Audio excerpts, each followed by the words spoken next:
Welcome to the Sober Unicorn. We are a gay-hosted, all-inclusive podcast about sobriety and addiction recovery for the LGBT plus community and all of our allies. I am your host, Holden, and thank you for joining us today.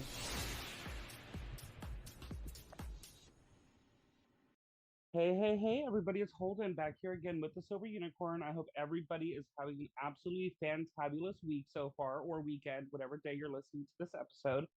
Today, we have a very special guest with us.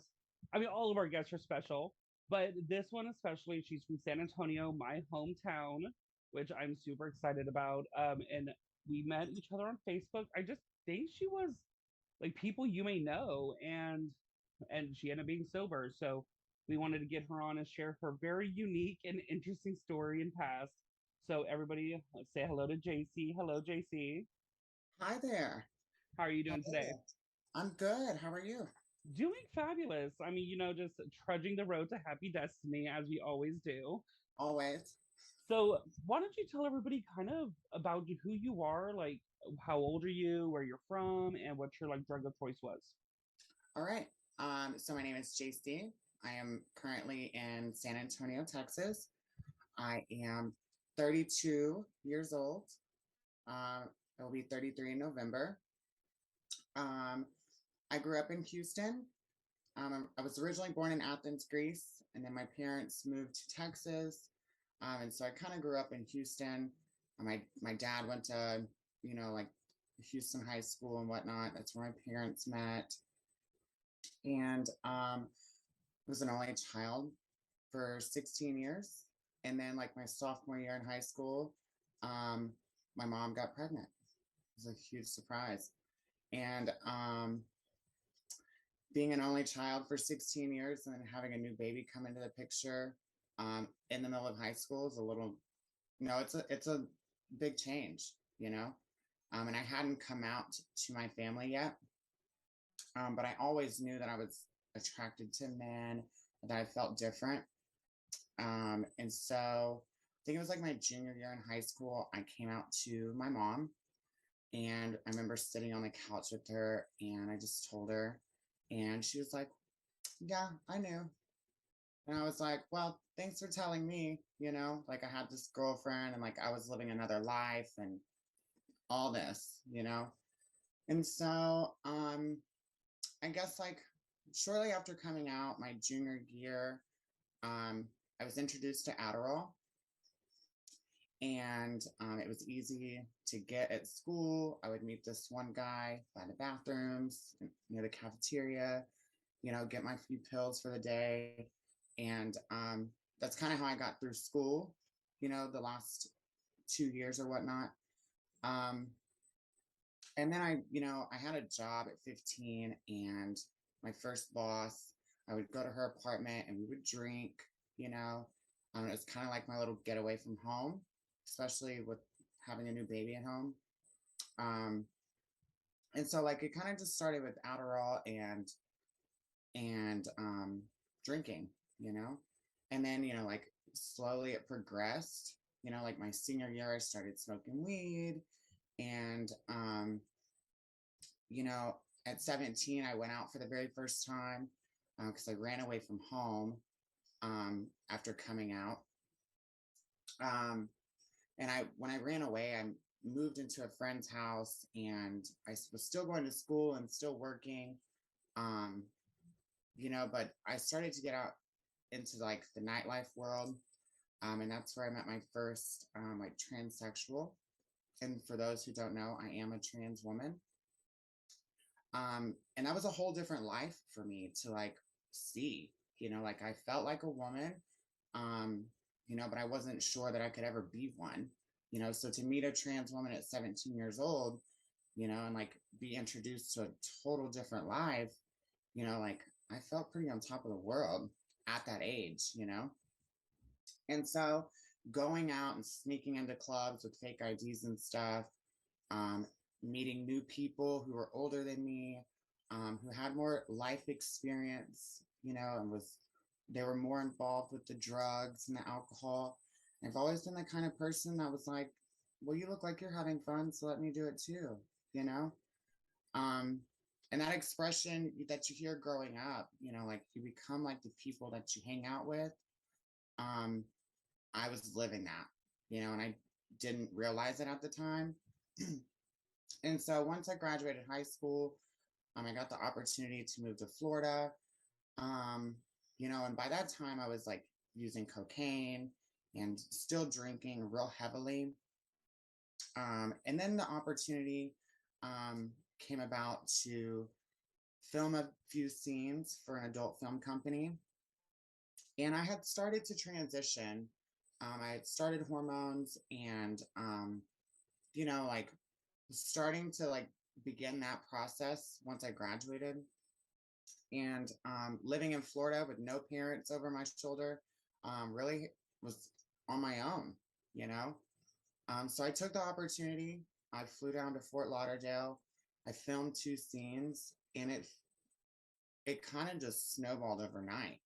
You know, I went from filming two scenes one weekend to filming like three more the next, and then it, you know, like it just progressed. And I was in New York, and then I was on Jerry Springer, um, and then I flew to the West Coast, and I just, you know, I started filming in Los Angeles and doing club appearances like in West Hollywood.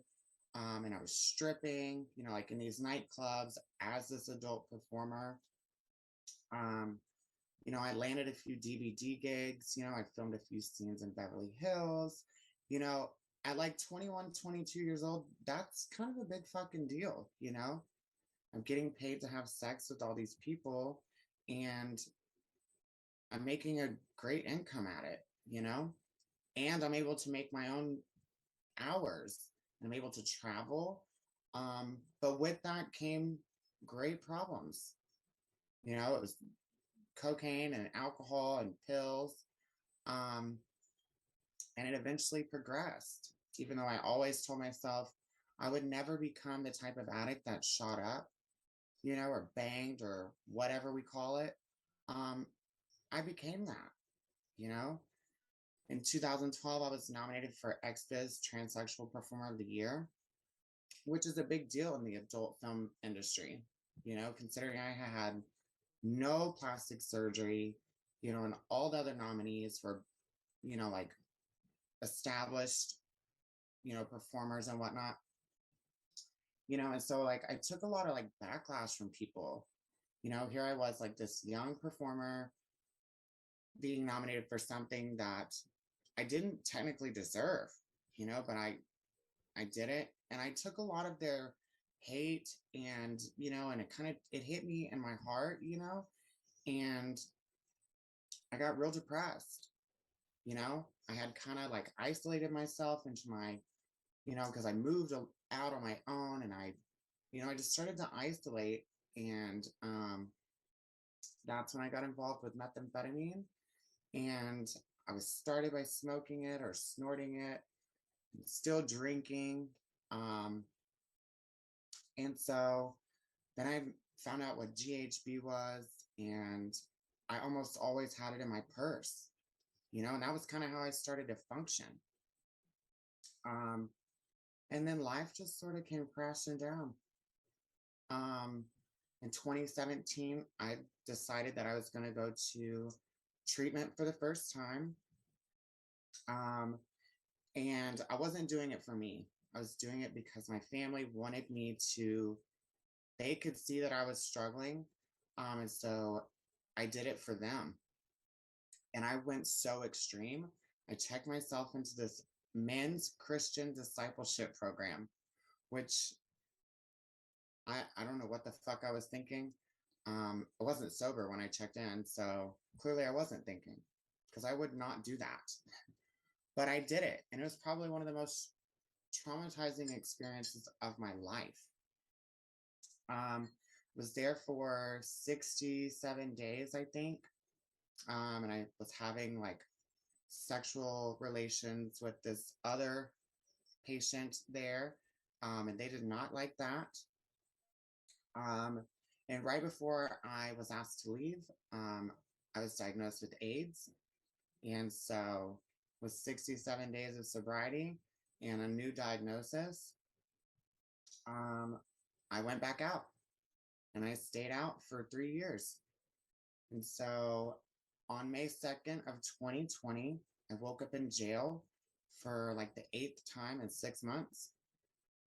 I had racked up a shit ton of charges, a terroristic threat charge for threatening to blow up a hospital. Um, you know, I had overdosed a few times, um, suicide ideation, like just acting a damn fool. So when I woke up in jail on May 2nd of 2020, I realized at that time, like, yo, you have a problem, you know? And so I tried to go to this place in East Texas called Cinecore, and it was in the middle of COVID. So what a horrible time to try to get sober. It really was. I mean, I think COVID kind of, for many people, for me, it actually like accelerated the addiction. Yes, yes, because in those 3 years while I was out, I met this guy um, who I was in love with, and it was a mutual thing. And I had never been in a relationship. And so to be in this new relationship and then COVID happening, um, but right before COVID happened, I lost him to a heroin overdose. And that was in January of 2020. So to go from losing him to a pandemic where I'm just trapped, like with drugs and alcohol and emotions, um, it really took a toll on me. And so when I decided to get help, the doors at Cinecore didn't open for me. And I was finally ready. And so I was determined to change. And so I just got on my phone. I called every 1-800 number I could possibly find. I reached out to every friend that I knew could help me. I talked about it on Facebook because I'm a very transparent person. Um, and those that know me know that I struggled with struggled with addiction. And so I found this place called Serenity Star Recovery, and it's in this small town in Smithville, Texas. And I looked at their website and I watched some videos and I saw a rainbow flag. And I was like, this place seems pretty legit. In my mind, I thought it was going to be like summer camp, you know? Um, it definitely wasn't summer camp, So I called them, did an intake process over the phone. They told me to quarantine for 3 weeks, get a COVID test. Um, so that's what I did, you know? I knew that my ways weren't going to change if I didn't change my ways. And so I had been kicked out of my dad's house. Um, so I was living in a tent, like during this time because I acted a fool. And so fast forward to now, I have a little over 26 months sober. I'm still in the program, and I'm still doing the work, and here we are. Life's Still pretty good. sober. Yeah, now I'm in school at San Antonio College, halfway through my associate's degree. I have almost a 4.0 GPA, and yeah, the rest is history, I suppose. That's insane. And I mean, I want to kind of backtrack a little bit. So, of course, you came out to your parents as just a gay male at this point. Right. Do you think, because of course, I only have experienced the gay culture of gay men. Um, do you think because the trauma that trans people go through seems to be more detailed and more ridiculed than just a normal gay male? So, do you think that depression and coping with that trauma as a trans person accelerated the using? It did.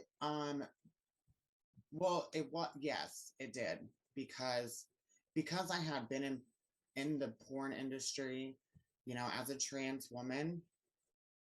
That's kind of how I felt like the world viewed me. Was all I was capable of doing was just putting out, you Mm-hmm. know, and that takes a toll on somebody, you know, to look in the mirror and see yourself as this beautiful woman and to think that all you have to offer in life is sex and that's it. um that didn't help, you know? And because I was filming and escorting and all those things, my family didn't want anything to do with me really, you know? They were accepting of the fact that I was a gay man, you know, but when I started to transition, shit kind of just didn't transition with that, you know?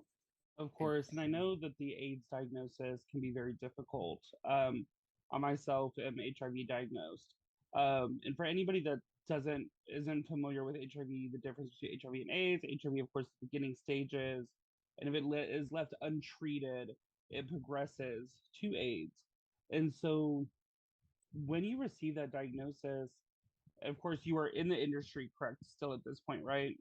when I was diagnosed, no, I had already quit filming for several years, like 4 years I'd been out of the industry. Um, but during that time I was having tons of unprotected sex because I was using meth. Um, so I was already out of the industry by that time. And so I was just Okay. So I mean, for me, I think when I was diagnosed, I believe it was from intravenous drugs, because of course, when you're high as hell on methamphetamine, you don't really care or question who you're sleeping with. Um, so once you receive that diagnosis, did that of course accelerate any usage, or was it like a wake up call to say, hey, we need to stop using needles, we need to stop doing this? not at all. It was not a wake up call, you know? Um, when the doctor told me, like, if you get like the slightest cold, like your chances of dying are real good. I was like, all right, cool. You know, so I went right back out. I was that miserable. You know, I Yeah. hated myself. I had such low self-worth that I went out after leaving this treatment program and getting a diagnosis. I went out to get high, to almost celebrate it, you know? That's how lost I had become, you know? And so I was looking to die Hmm. ultimately, you know? And you're not the first person that I've encountered that has worked in the industry. And I know that people that, of course, recognize you from the industry, all they see you as is a sex individual, a sex figure. They do not see the person behind the acting. And people tend to forget that when in the industry, that ultimately, even though you're having sex, which is very intimate, it is strictly an act. Most of the time, you aren't knowing this person's history. You're not knowing who they are as an individual. You know them as your scene partner, essentially, Right. and which can cause a major mental toll. And I think when I haven't been in the industry, but I know, but of course, when I was using, and of course, coming in encounter with people that were using, that's all they wanted was sex. Right. And they'd get it, they'd leave, and then that would make me want to use even more and seek out more individuals because I wasn't getting what I wanted, which was that companionship, that feeling of being like liked and not just used for your body parts. Mm-hmm. Yeah.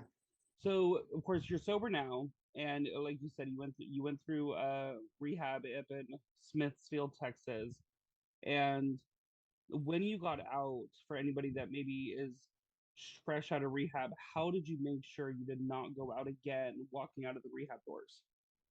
So I'm still in the program at Serenity Star. I'm just in a different place, you know. In the program, they have this opportunity to, because it is a 6 month to 1 year program, but it's different for everybody because it is peer to peer based. It's not like topical treatment. Um, you know, like there is opportunity to grow within the program. You know, so they have provided sober living homes here in San Antonio. So I'm still here in the program. I'm now a staff member here. And so, you know, all they ask of me is like to just do the work, you know, to just become the highest version of myself that I can possibly be, you know? And so that's how I stay sober because this is what it takes. You know, it's not a one and done kind of thing, you know? You're listening to The Sober Unicorn. We'll be right back after this short break. This episode is brought to you by Von Shine Creatives at handmadeandgreat.com. Von Shine Creatives is a sober owned business featuring finely crafted goat's milk and vegan soaps. Treat yourself or someone you love today. Take $5 off of 25 on all your purchases site wide, and remember, it's always free shipping. Use the coupon code SOBER, which helps support Von Shine Creatives and the Sober Unicorn podcast all at once. Link and coupon code will be in the bio. Now back to our episode. So it seems like, of course, as you said, you left the rehab, of course, worked in the program, and of course in sober living. So it seems like the most important thing is making sure that the moment you get out, you're surrounding yourself with people that keep you accountable. Absolutely. And that's what has kept me sober is I live with four other people who are also in recovery. Um, and it helps so much because we're all addicts and alcoholics and we can all talk about the shit that we go through, you know? And I live in a community of recovery of 20 plus people that I am super close to and I see them every week. Um, and we talk about shit, like the ups, the downs, and it's my family, you know? Yeah, And I think it's as RuPaul has always said, which is funny. I go back to RuPaul all the time, but it's we as gay people, we get to choose our family, and I think that stands true for people in recovery because many times we've burned those bridges with our families. Mhm. Thankfully, I have a very supporting mother. I have essentially disassociated from other members, but when you are in recovery, you get to choose the people that you are around, people that are supporting and understanding, because nobody outside of addiction fully comprehends what we go through. I'm not going to discount anybody or any counselor at a rehab that has licensing for addiction recovery, but ultimately it's another addict that is going to help keep me sober. Yeah. And that's what's great about Serenity Star. It's founded by two addicts. And so they get it, you know?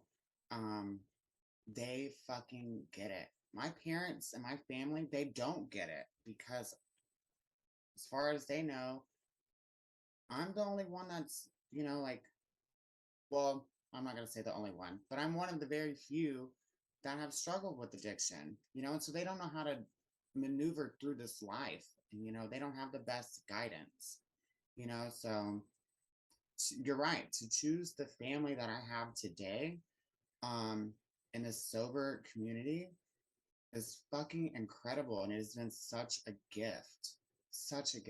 And So, I wouldn't go back and change anything. so that's what's going to be kind of my next question. How has life, attitude, self love changed since working a program and being sober for 26 months?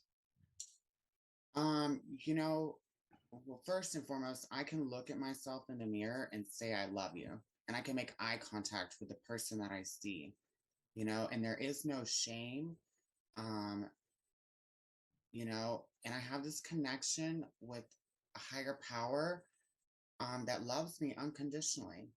And I didn't grasp the concept of a higher power when I came into the program. I had no fucking idea what that was because I grew up a Christian. So to let go of all those beliefs and create something that works for me as a trans woman has really, really worked like miracles in my life, you know? And I kind of forgot the question. No, you're totally fine. It's not the first time that's happened, but it's how is like you answered self love, but it's like how has your life changed? How's your relationship with your family now? So I've seen my parents, oh shit, three times in the last 2 years. Um, it's it's at a distance, Um, It's only a for work in progress. so I mean there is no, not really. Oh, No, I talk to them cordially via text. I may talk to them on the phone, um, every now and again, but really it's not any different. And I'm okay with that. I'm okay with that today. because I have people around me that love me for who I am. And I love myself. And so I am perfectly okay not having that relationship I thought I needed, to be happy. Yeah, I think the one thing that you do need in your life is people that support you and just love you unconditionally, no matter what. And I think many parents, or some parents, I'm going to say, keep their children at a distance when at addiction, but once their kids get sober, they try to get back into their life. And but sometimes parents are such as toxic as many other people. And so I know my father, I haven't spoke to that man in 16 years now. And there's reasons for that. And I'm happy and okay with having him distant. So you don't have to have your family part of your life. If they benefit you, that's amazing. And if they don't, and if they're going to cause any more trauma or any more undue mental health, then cut them out. Like we said, Yes. we get to choose our family. So you, of course, like you said, you moved to Florida, started filming scenes. You were a stripper. You did porn.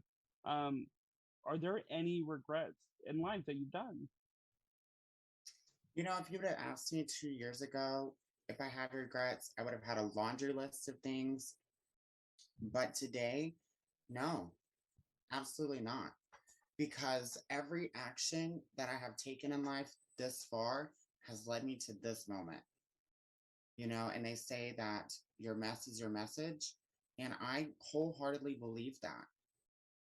If I hadn't gone through the things that I have been through, um, I'm not sure I would be here today.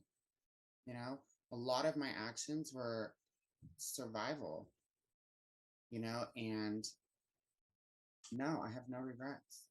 Do I Yeah, wish I had made better decisions?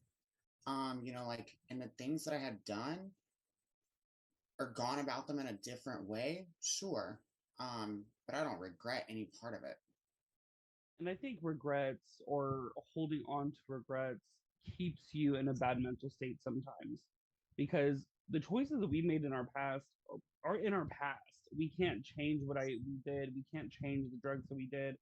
And so all you can fix is the present moment, Right. who you are today. So I mean, for my first 6 months of sobriety, I was like, I regretted so many things. I regretted changing my jobs. I regretted like how the hell did I put myself 15,000 in debt? Regretted allowing myself to kind of get to that point of using and drinking the way I was. But now that I'm a little more than 9 months in, I'm just like, why do I regret that? Because where I'm at in this moment in life, I'm incredibly happy with. The people that are surrounding me are amazing individuals. And it's like, I wouldn't know any of these bitches unless I went through my addiction, unless I went to the program that I'm in. And so, yes, as you just said, I mean, there's things that if I done differently, or that if I didn't do them or did do them, that maybe I would be in a different position. But again, there's no reason to holding on to that, or tripping about it consistently. So beyond regrets, of course, many people on the outside of the program think that the drug is the problem, the alcohol is the problem. And I learned in my recovery that the only reason I sucked that out was because of issues with myself. Mhm. So, how do you feel kind of about the you being the problem rather than the actual substance being the problem? Hmm. Um, so drugs and alcohol were really just coping tools and coping mechanisms for me. And I think for a lot of people who may be listening or have suffered with addiction, you know, it's never really about the drugs and alcohol. It's about the trauma that happened before, and so like that's really how we learn to navigate through all that. And so once I was able to finally understand that the things that happened to me growing up, from being sexually molested at a young age, um, and all the things that happened, once I got out of the mindset that they happened to me and understood that they happened for me, you know, um, it was then that I was able to shift my perspective, you know? And so, yeah, It's more of a psychological change, I think, because it is. I personally am dealing with, I'm not going to discuss exactly what I do for work, but I'm dealing with a ton of drama at work, which normally I would immediately be going to the bar, be like, F this job, let's get effed up to forget about all the drama. But instead, I'm like, you know what? It's okay. It's It's okay. okay. It's okay if I get fired tomorrow because it's a blessing in disguise. I think everything that happens in my life now happens for a reason. People are put in my life for a reason, and so I used alcohol for coping of the lack of like self love, the lack of the need for a relationship that I didn't have, and so I used it to forget that I hated myself, to forget that I don't have a loving partner or a partner nonetheless. Um, and so I surrounded myself with people, and I mean, mostly straight people that I thought loved me. But once I got sober, you realize that most of them hoes don't, because they were around because you were a drinker. And honestly, I was like the token gay man there that many of them poked fun at, that I allowed because I was a drunken hot mess. And so, again, coping mechanism. And it wasn't until like I changed my thoughts and the way I think about liquor and the think about usage is like that I realized that I was a problem all along. Because if I did not get my shit under control, like mentally, then I would immediately go back to the substance to forget. Yeah, they say your life changes at the age of 30, and I never really understood that shit until I turned 30 and realized that one, I was an addict and an alcoholic, and two, and I said this earlier, your ways don't change if you don't change your ways.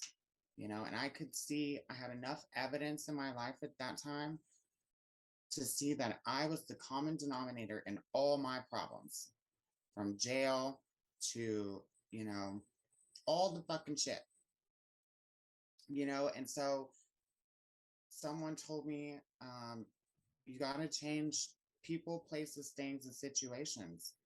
And so, as hard as it was, I knew that what I was doing was not working, you know. And so I had to really make a commitment, um, to do just that. And I saw it as an investment in myself, you know. That's just how my mind works. I saw it as, how can I become the person that I have been trying to portray? You know, because that was it. I was trying to live a life that was not matching up, you know, because of my actions and the choices I was making. And Yeah, so, I tried to live a life where people thought I had money, and that allowed me 15K in debt from drinking. Um, and talking about 30 years old, mindset change. I got sober like 4 months after my 30th birthday. I went on vacation, crazy shit happened, and I was like, what are you doing? Like, and I just turned 31 yesterday, and it's my whole mindset from 29, 28 years old to now is just so drastically different. And everybody's like, you're turning 30, the best years of your life. And I'm like, bitch, no. I'm like, I'm a gay daddy at this point. Shit. Um, and talking about people's places, things, and like you taking your own part and everything is the program that I work. We do a fourth step, and oh my god, I like all these people that I've hated in my life, all these people that I was like, fuck this hoe, like this person broke my heart, and like finally, once I wrote it all down, and then my sponsor's like, all right, what's your part in this? Every single situation I had a part in and resulted in this hatred that I had towards them was my own freaking fault. And I was like, maybe it wasn't them. yeah, the first fourth step I did, when I was asked that same question, I was like, bitch, what? Like, you know, like mind blown. And I've done another fourth step since then, but I knew I knew it with the second one, like the next question, which seems to be the $1 million question. What part did you play? You know, and so knowing that, that kind of has a big part in how I interact with people in life today. Well, yeah, because I can't imagine doing a fourth step being sober. Because of course, you do a fourth step from your drunkalogs, and then they're like, do another one, and you're like, holy crap! Because I'm supposed to be this great person, 10 stepping everything, so it doesn't get to a fourth step, and you're like, oh god, like how have I been this shitty of a person while sober too? So it helps you put things back into perspective all over again, and saying, again, I think that's where kind of time progresses in sobriety. Like your first year is a fucking roller coaster through so many emotions, and sometimes you have your bad days where you snap at a bitch, and then you have your really cloud nine moments or pink cloud moments.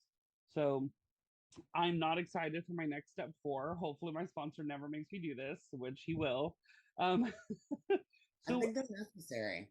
how's the recovery community in San Antonio? Um, so I don't venture out too much into the San Antonio recovery community, only because I have 20 plus people here within Serenity Star. Um, and I know that works for me. They have the same, like beliefs, I suppose. Um, so I can't really speak on the recovery community in San Antonio, but from what I can see, is it's huge. Oh, good. It's a big community. Um, Honestly, I've only been to one, I don't know, a handful of outside meetings outside of Serenity Star. So I've only experienced that just a few times. So If Serenity starts listening, you better give this girl some like sponsorship money or something, because she's just talking it up. But I mean, I would love to some point come down to San Antonio and like go to a meeting with you if that's allowed. yes, of course. So before we come to a close of the episode, what have you not shared with anybody listening that you would like to? Hmm, good question. So here's what I can share. No matter how hard it gets, and this sounds so cliche, I promise it gets better. I have I have thought my world was going to end once I got sober. Just like the slightest things that have happened, it could be something so minor. Um, my world is still going, so just breathe, you know. When you stop breathing and you start waiting for the shoe to drop, just know that there is no shoe that's gonna drop. Just breathe. Yeah, And I that think no matter what happens, life continues to go. And so when we think that this big hurdle, like my car broke down the other day and I was like $200 for a battery, but it's like, I thought, oh my God, but I'm like, but at the end of the day, I still have to get to work. I still have to continue to live my life. So it's like, do it. You do what you got to do. And I think the promises and the blessings of sobriety are so much more, because I was able to, I had that $200 available to me rather than shit spending it at the bar the night before. And girl, that's probably the biggest mind fuck to me. Sober is like the biggest problems I have today are the things I make up in my mind, you know?